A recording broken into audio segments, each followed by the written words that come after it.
दोस्तों, क्या आपने कभी सोचा है कि कुछ लोग अपनी जिंदगी में सब कुछ हासिल कर लेते हैं, जबकि कुछ लोग हर कोशिश के बावजूद वहीं के वहीं रह जाते हैं? क्यों कुछ लोगों के लिए पैसा, सफलता, प्यार और खुशियां जैसे चुंबक की तरह खींची चली आती हैं, और कुछ लोग सारी मेहनत करने के बावजूद भी खाली हाथ रह जाते हैं?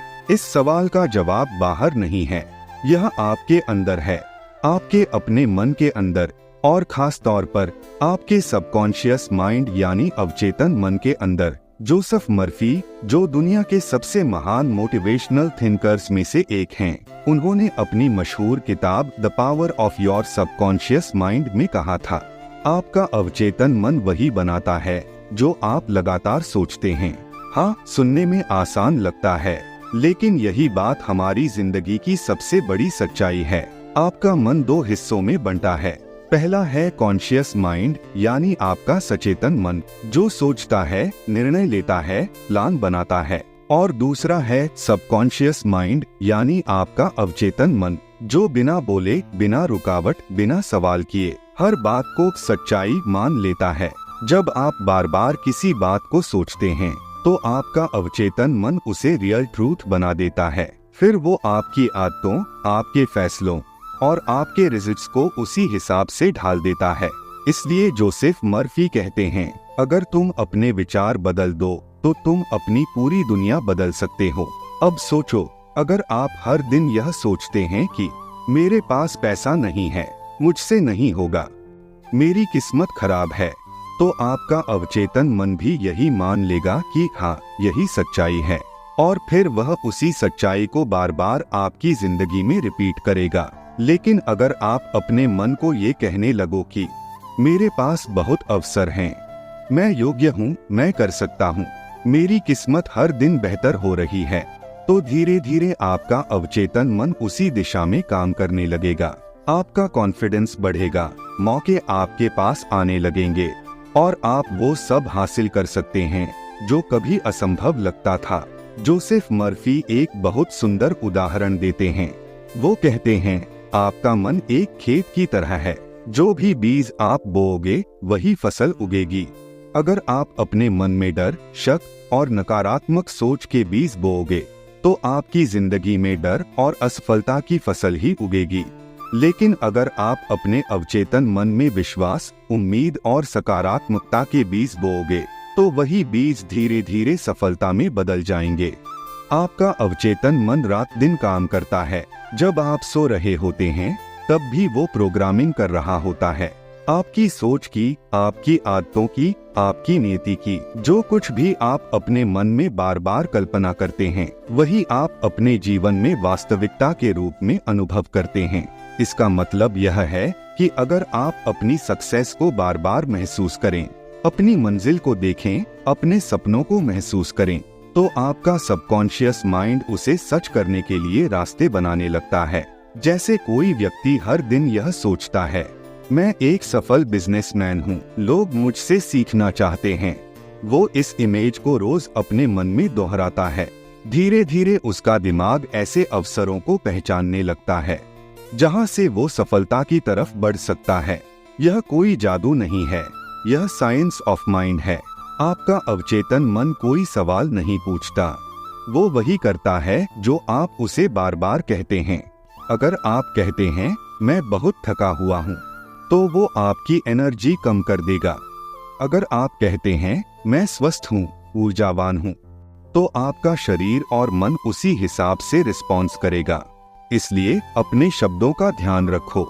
हर बात जो तुम खुद से कहते हो, वो तुम्हारे अवचेतन मन के लिए एक आदेश है। दोस्तों, हमारी जिंदगी उतनी मुश्किल नहीं जितनी हम समझते हैं। मुश्किल सिर्फ ये है कि हमने अपने सबसे बड़े साथी, अपने सबकॉन्शियस माइंड को कभी समझा ही नहीं। जोसेफ मर्फी कहते हैं, मनुष्य अपने भाग्य का निर्माता है, तुम्हारा मन ही तुम्हारी दुनिया बनाता है।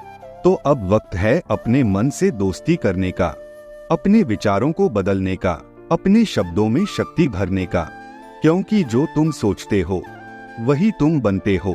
लेकिन अगर तुम अपने अवचेतन मन को कहो, मैं स्वस्थ हूँ, मेरा शरीर परिपूर्ण है, हर कोशिका मेरी भलाई के लिए काम कर रही है, तो धीरे धीरे तुम्हारा शरीर उसी सोच को अपनाने लगता है।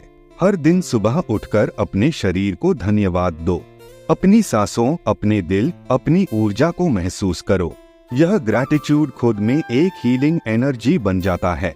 जब तुम अपने मन को किसी लक्ष्य पर केंद्रित करते हो तो ब्रह्मांड तुम्हारे पक्ष में साजिशें करने लगता है। यह कोई कल्पना नहीं है, यह मनोविज्ञान है। जब तुम किसी लक्ष्य पर पूरा ध्यान लगाते हो तो तुम्हारा अवचेतन मन उस दिशा में अवसर, लोग और रास्ते पहचानने लगता है जो पहले तुम्हें दिखाई नहीं देते थे। तुम्हें बस इतना करना है, साफ लक्ष्य रखो, हर दिन उसे महसूस करो और भरोसा रखो कि यह पहले से तुम्हारी ओर आ रहा है। मर्फी कहते हैं, शांत मन ही ईश्वर से जुड़ने का माध्यम है। जब तुम रोज कुछ मिनट के लिए चुप बैठते हो, सांसों को महसूस करते हो, तो तुम अपने अवचेतन मन के गहरे हिस्से से जुड़ जाते हो। यह वही अवस्था है जहां अफर्मेशंस और विजुअलाइजेशन सबसे गहराई तक असर करते हैं।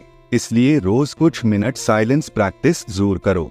यह तुम्हारे मन को साफ करता है और तुम्हारी सोच को नई दिशा देता है। मर्फी याद दिलाते हैं, बीज बोने के बाद फसल तुरंत नहीं आती, लेकिन वो उगना शुरू हो जाती है। वैसे ही जब तुम पॉजिटिव थिंकिंग, अफर्मेशंस और विजुअलाइजेशन करते हो तो शुरुआत में परिणाम तुरंत नहीं दिखते, लेकिन मन के अंदर वो बदलाव शुरू हो चुका होता है। धैर्य रखो, ब्रह्मांड अपने समय पर तुम्हारी मेहनत का फल जरूर देगा। जोसेफ मर्फी लिखते हैं, सफल लोग वो नहीं जो कभी असफल नहीं हुए, बल्कि वो हैं जिन्होंने अपने अवचेतन मन को ना हार मानने की प्रोग्रामिंग दी। हर महान व्यक्ति, चाहे वो थॉमस एडिसन हो, स्टीव जॉब्स हो या एपीजे अब्दुल कलाम, इन सब में एक समानता थी। उन्होंने अपने मन को असंभव पर विश्वास करना सिखाया। उनके अंदर की आवाज कहती थी, मैं कर सकता हूँ, और वही आवाज उनके अवचेतन मन की शक्ति थी। दोस्तों, जोसेफ मर्फी ने हमें जो सबसे बड़ा उपहार दिया वो यह समझ है कि हम अपने भाग्य के मालिक हैं। तुम्हारा अवचेतन मन तुम्हारा नौकर है, तुम्हारे आदेशों का पालन करता है। अगर तुम उसे डर, शक और नकारात्मकता दोगे तो वही लौट आएगा, लेकिन अगर तुम उसे विश्वास, प्रेम और सपने दोगे तो वो तुम्हारी जिंदगी को चमत्कार में बदल देगा। तो आज से अपने मन के दरवाजे खोलो, खुद से कहो, मैं सक्षम हूँ, मैं योग्य हूँ, मैं वो सब कुछ हासिल कर सकता हूँ जो मैं चाहता हूँ। और देखो कैसे तुम्हारा अवचेतन मन तुम्हारे सपनों को हकीकत में बदलने लगता है। याद रखो, the power of your subconscious mind कोई कहानी नहीं, यह एक सच है जो हर उस इंसान की जिंदगी बदल सकता है जो खुद पर विश्वास करना सीख ले। दोस्तों, अगर इस वीडियो ने आपके अंदर थोड़ी सी भी सकारात्मक ऊर्जा जगाई है तो इसे दूसरों तक जरूर पहुंचाओ। वीडियो को लाइक करो, कमेंट में लिखो, मैं अपने अवचेतन मन की शक्ति जगाऊंगा, और इसे अपने दोस्तों के साथ शेयर करो ताकि हर कोई अपनी सोच की ताकत को पहचान सके।